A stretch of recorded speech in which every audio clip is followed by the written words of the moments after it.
各位观众朋友，大家好，我是燕青。这两天网络炸了，据称中共军委副主席张又侠在一次内部讲话中，当众点名习近平家族挪用军费、贪腐高达2万亿元。更狠的是，他还要求习近平自己走进秦城监狱面壁思过。朋友们，这要是真的，那可就不是什么小打小闹，这就是兵谏。是一场足以撼动中南海根基的政治地震。军队高层正面叫板最高领导人，这在中共党史上几乎是天塌下来的事件。但冷静想想，问题来了，这份讲话是真是假？如果是真的，习近平的权力根基可能正在松动；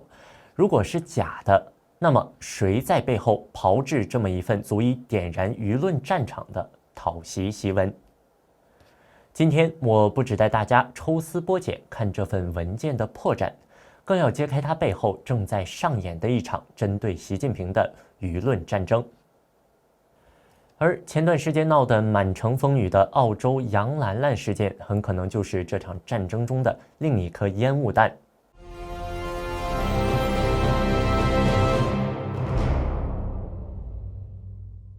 现在我们先来看一看这份文件的核心内容。根据海外万维博客天机指南的披露，这份所谓的张又侠内部讲话火力全开，对中共党魁军委主席习近平提出了几项可以说是颠覆性的指控。首先，指控习近平家族在海外藏匿了惊天财富约2万亿不明资产，遍布银行、房产和信托基金。还明确指出这些钱涉嫌挪用军费，并提到澳洲和泰国的具体项目。接着直接质问习近平，自己都烂到这种程度，还怎么领导全党全军全国人民？最后也是最震撼的一点是，张又侠要求习近平为此承担责任，接受审判，主动前往秦城监狱交代问题。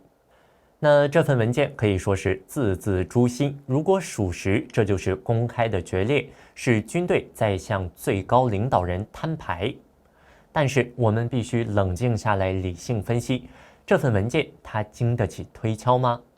第一点，习近平家族在军中并无直接根基，比起直接染指军费，他们通过金融、矿产、医药等领域的政策来变现权力，可能要安全和方便得多。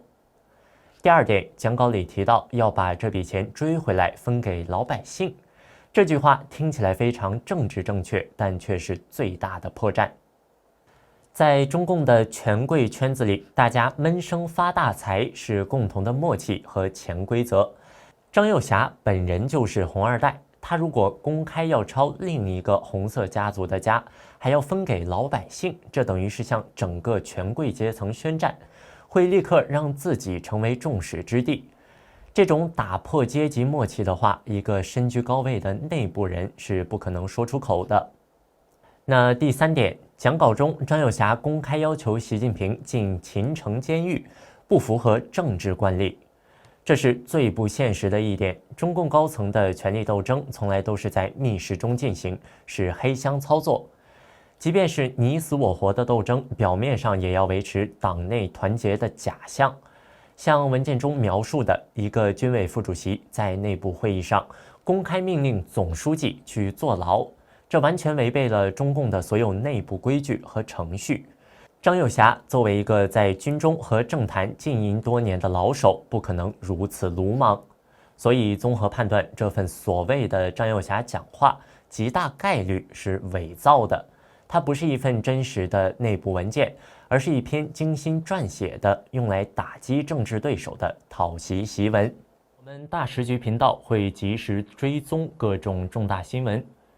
如果您想翻墙观看我们的节目，我推荐一款非常好用的 VPN， 神盾 VPN。我和我们团队的人觉得这是目前真正值得信赖的安全 VPN。为什么这么说呢？很多人可能都在用 VPN， 但是传统 VPN 存在一个问题，它只用一台服务器，资料经过加密传到 VPN 的服务器，然后由同一台服务器发送出去。那么也就是说，它不但知道您的来源 IP， 也知道您连去哪里。那这就意味着，只要那台服务器有风险，您的整条路径就会被看得一清二楚。而神盾 VPN 采用的是独家技术双节点 P2P 加密结构，资料会经过2台服务器传送，第一台只知道您的来源 IP， 第二台只知道您要去的目的地。2台之间端对端加密，任何单一节点都无法还原整条通讯路径，连神盾自己都没办法追踪您在网络上的行踪。那除了安全，神盾 VPN 的速度和稳定性表现也很出色。神盾 VPN 可以在全球服务器自动切换，随时连接最近最快的节点，而且一个账号可以用在手机、电脑、平板上，可以全家分享。现在购买2年方案享65折优惠，输入我们节目的专属优惠码大时局，再打9折，30天内不满意全额退款，无风险适用。请大家赶紧点击节目下方描述栏的购买链接进行购买。通过海外放风打击习近平，这并非孤立。近期发生的另一起事件，操作手法几乎是如出一辙。这就是近日闹得沸沸扬扬的澳洲神秘女富豪杨兰兰车祸事件。这件事很多人可能还记得，一位开着豪车的华裔富家女在澳洲涉嫌酒驾撞人。这件事本身是个悲剧，但很快网上流传的各种惊人数字以及杨兰兰的奢华生活，让事件的焦点完全转移了。这些惊人数字包括传闻她缴纳了7000万澳元的天价保释金，更夸张的传闻说她在银行的存款高达2700亿澳元。这些数字实在是太震撼了，立刻引爆了全球中文圈的讨论。大家都在猜这个杨兰兰到底是何方神圣，她的背景到底有多深？但是这些数字是真的吗？根据英国《每日邮报》和 BBC 中文网等媒体的查证，杨兰兰的保释金其实是0，而2700亿澳元的存款更是天方夜谭。因为2025年整个澳洲的银行总存款也才3.6万亿澳元，杨兰兰一人存款占澳洲总存款的11%，澳洲个人存款的24%，这种可能性基本不存在。现在最关键的部分来了，这些耸人听闻的假数字是从哪里来的？知名自媒体人文昭的团队做了一个关键的调查，他们发现这些猛料的源头来自一个叫做澳大利亚和南太平洋新闻的网站。这个网站从名字上看非常像一个正规的澳洲新闻媒体，但它的网站页角却有一个 ICP 备案号。这个备案号是什么意思？这意味着这个网站的服务器其实是位于中国大陆，需要服从中国大陆的互联网信息服务管理规定。这是一个顶着澳洲媒体名号的地地道道的中国网站，而澳洲本土真正的主流媒体没有一家报道过7000万、2700亿这些数字。杨兰兰车祸发生于7月底，8月9号这些惊人数字传出后，瞬间引爆舆论。这说明了什么？这说明杨兰兰事件中的这些惊天猛料是一场在中国国内策划，通过一个伪装成外媒的平台发布，并在官方网管部门默许下，在中文圈广泛传播的有预谋的放料带风向，目的就是利用杨兰兰的案件来攻击她背后那个极其有权势的神秘家族。毕竟，虽然这些惊人数字是假的，但杨兰兰本人的豪奢生活也足以让人想要探究她的身世和财富来源。根据报道，杨兰兰拥有2辆定制款劳斯莱斯。劳斯莱斯车主的平均资产通常在2000万到3000万美元之间。此外，杨兰兰还有私人保镖，且不常出现在其公寓里，暗示她还有其他住处。因此，她的家族为她提供的资产应至少达到上亿美元。虽然对杨兰兰身份的猜测有很多，但多条线索，比如她家族曾从事需要政府批文的铁矿石配额生意，案发后北京解禁了已实行长达15年的澳洲苹果进口禁令等，都指向了中共最顶层的权力核心。外界普遍了解的，在澳洲有身份的红色权贵家族，一个是曾庆红家族。曾庆红的儿子曾伟和儿媳在2007到2008年移民澳洲，并购买豪宅。另一个就是习近平家族，习近平的二姐齐乔乔和二姐夫邓家贵有澳洲公民身份，弟弟习远平有澳洲永久居民身份。从人数和权势上看，习近平家族在澳洲的势力更强，也更容易接近进口配额等政策性资源。资料显示，在习近平接班前，也就是2012年以前，其家人就已经在澳洲从事铁矿石生意和房地产。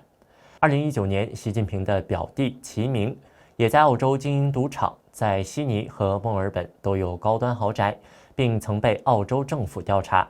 因为赌场是常见的跨境洗钱途径。这些迹象表明，澳洲似乎是习近平家族海外经营的主要基地。现在我们把张幼霞密件和杨兰兰事件这两件事放在一起看，一个清晰的脉络就浮现出来了。他们的手法高度相似，都是通过制造真假难辨、极具冲击力的爆料来打击同一个政治目标。能够策划如此复杂、牵涉海内外的舆论战，幕后推手的层级之高、势力之大，不言而喻。这一切都指向同一个结论：习近平的权威正在遭遇党内一股强大势力的挑战。这些伪造的文件和舆论攻势就是他们使用的武器之一。事实也证明，习近平的日子并不好过。资深媒体人王健观察到，近期中共官媒用极其肉麻的言辞去吹捧习近平思想。例如，新华网头条发布了关于习近平“绿水青山就是金山银山”理念20周年的社论，并将其提升到关系中华民族永续发展的根本大计的高度。中共国务院还为此举办了座谈会，总理李强特地从北戴河赶回北京参加，并发言吹捧习近平。求是杂志和新华网、人民日报也再次刊发了习近平今年2月关于促进民营经济发展的讲话节选。这像不像是习近平在做自我辩护？意思是说，经济搞成现在的局面不是我的责任，并想驳斥国进民退的说法。王健认为，这种缺什么补什么的高调宣传，恰恰说明习近平在北戴河肯定是被批评了，甚至被攻击了。且批评焦点可能集中在经济领域，所以他需要发动宣传机器来巩固地位。与此同时，我们也看到习近平亲手提拔的心腹不断出事，从中共外交部长到军队高层，再到最近出事的中联部长，他的权力基础正在被削弱，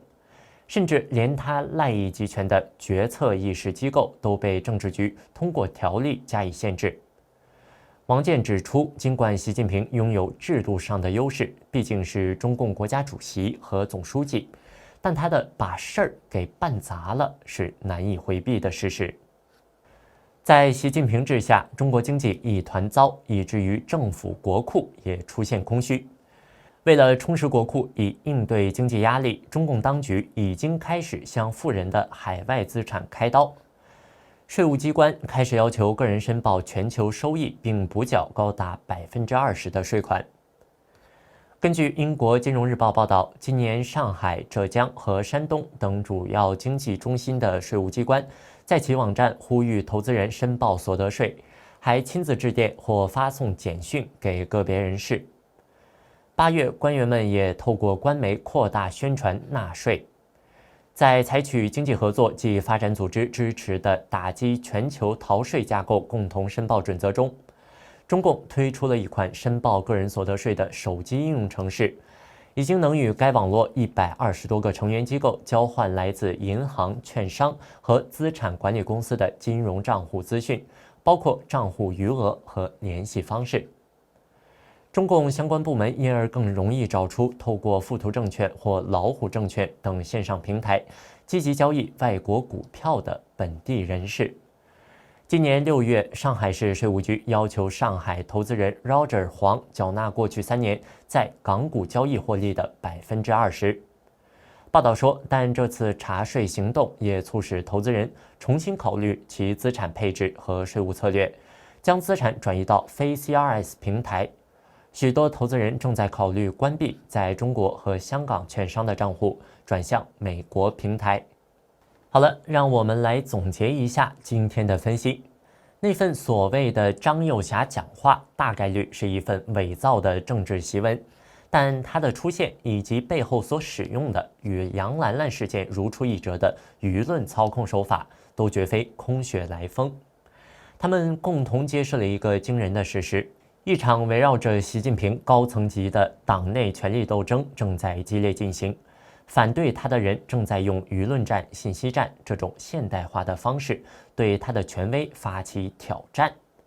所以，无论是那份伪造的密件，还是那场被操控的车祸舆论，他们都像是一个个信号，预示着中南海的牌桌上一场残酷的摊牌可能即将到来。